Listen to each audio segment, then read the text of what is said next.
Mec, t'as bien pris en main tes finances car t'as appliqué ces 4 consignes. Je t'explique. Voici 4 signes qui montrent que tu gères bien tes finances. D'ailleurs, dis-moi combien ça pique à toi et regarde les commentaires, je te dis combien j'en ai.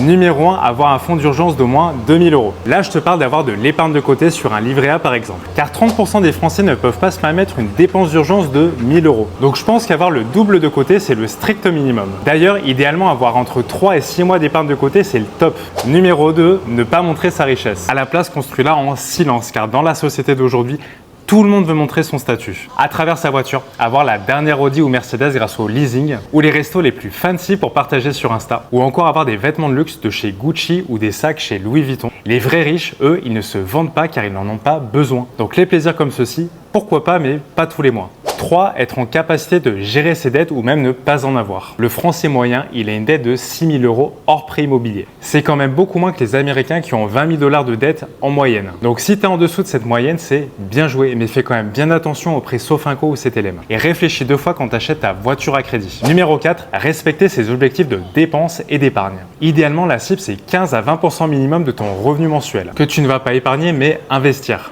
Et tu as le choix, ça peut être des ETF, des actions en direct, de l'immobilier ou encore des crypto-monnaies et ça peut être sur ton PEA, ton assurance vie ou sur un compte titre, mais aussi dans l'épargne salariale et ça compte. D'ailleurs, si ça t'intéresse, je peux faire une deuxième partie. Pour cela, abonne-toi pour ne rien manquer.